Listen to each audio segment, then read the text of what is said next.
Hey, what's up guys? This is Frank. I got some training footage for you guys from around 8 weeks out from my powerlifting meet coming up. I wanted to take this time in this video to talk about why Harry and I don't really use pre-workout supplements, or I guess the traditional pre-workout supplements that you see with all these ingredients in these tubs. We do use some stimulants pre-workout, but pretty much just caffeine by itself, and we got a lot of questions recently about maybe why we don't use them, so I wanted to go into that in this video. So the first reason, I guess, is that a lot of products that we see for pre-workout have somewhat or some kind of questionable ingredients. A lot of these products contain some herbal supplements or ingredients that don't really have a lot of data regarding their short or long-term safety or effectiveness, even for strength training, for improving your ability to perform in the gym or in whatever physical activity you're doing. Also, we don't have a lot of personal experience with how a particular stimulant or supplement is going to affect us. So it is I don't know, just kind of scary putting things into your body that you're not really sure how they're going to affect you, either in the acute, after the acute ingestion, like how it's going to affect my performance, also whether or not it's going to be really safe for me to take in the long term, or if it's going to, even if it is effective at first, what's the effectiveness going to be in the long term for me.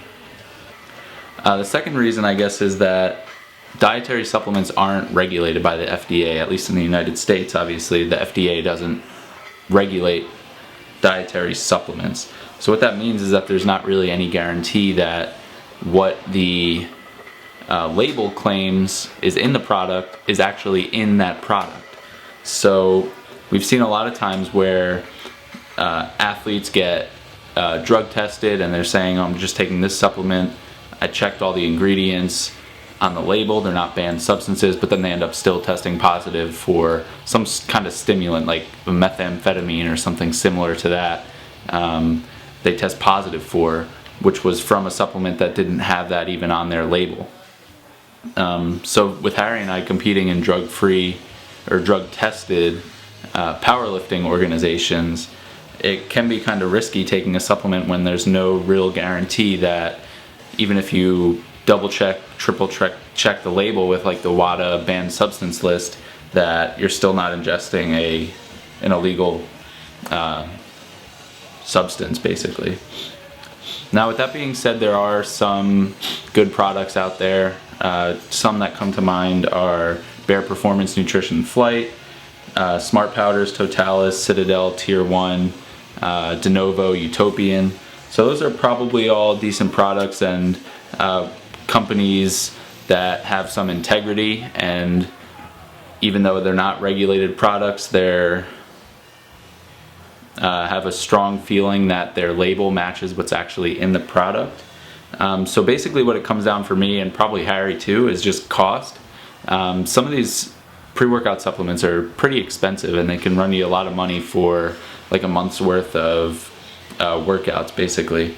So personally, I use caffeine tablets. Caffeine's probably the #1 pre-workout supplement with regard to data on safety and effectiveness. There's a lot of research in the doses that are effective for improving performance acutely. And obviously caffeine is pretty much the main ingredient in a lot of pre-workout supplements. So that's where you're really going to derive the most of your benefit from, in my opinion. So I buy caffeine tablets, 200 milligrams. You can get like 100 of them for like $5 or something like that online. So personally, that's what I use, and I take anywhere from like 150 milligrams to 250.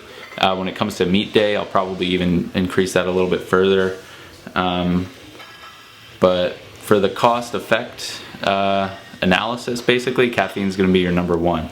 Harry usually, I think, uses just like coffee, so pretty cheap also, alternative to buying a pre-workout supplement.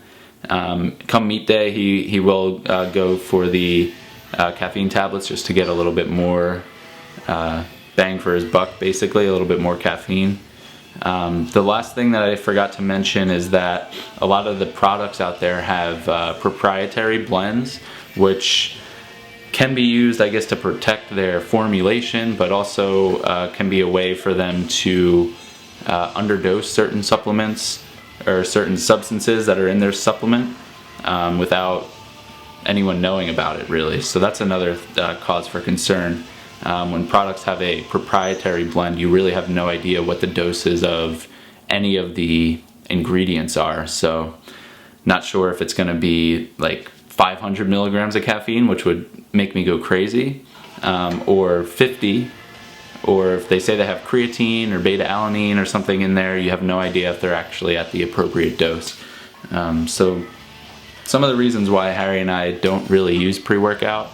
But going back to the cost thing, so some of the supplements that I did say were probably legit and have good ingredient profiles, good doses. It probably comes down to cost, because honestly, if one of those companies sent that to me for free, I would definitely use it. So it does come down to cost in the end when we're looking at actually products that are probably legit. But for me, caffeine is going to be the most effective and also the cheapest. So I hope that hopefully clears it up for you guys a little bit and maybe gives you some food for thought about our opinions and our approach to pre-workouts.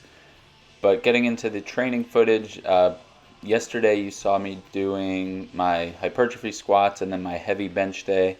Going into that bench, I was super nervous, actually. I was like sweating. I was nervous about it and anxious to see how 265 was going to feel for 5 sets of 3. It was a lot of volume at a high percentage. So wasn't really sure what to expect, but everything moved really well.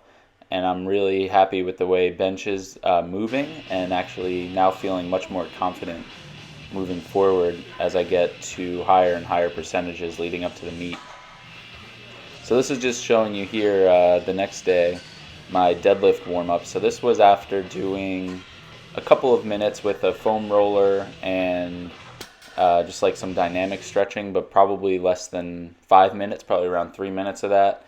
And then I just get right into working with the bar and progressing pretty quickly. It went from 45 to like 155, 265, 375, and then up to my working weight here, which is 202.5 kilos or around 446 pounds for 4 sets of 4. So I wasn't really expecting this to be too difficult.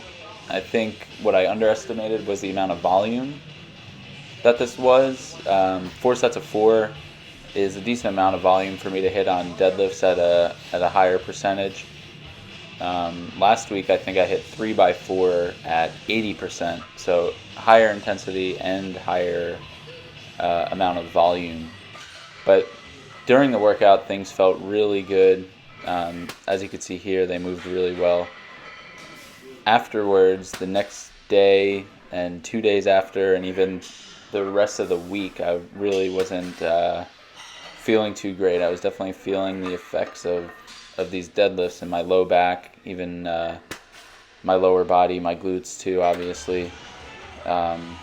This angle here, I just wanted to get you my third set, really just so you can take a look at my hair, which is looking on point from this angle. Body weight here is still around 85 kilos, been maintaining around that, 187.5 pounds, which puts me 2 kilos or like 4.5 pounds above what I'll need to be on competition day. So feeling really good with my performance in the gym at this body weight. Feel really good at this body composition, energy wise. My hunger is always super high, unfortunately, but I make sure I have some foods with a lot of volume and fiber to keep me full throughout the day. But yeah, so overall feeling pretty good. This is my last set on deadlifts here. I think I called this an RPE 9. Let's take a look and see.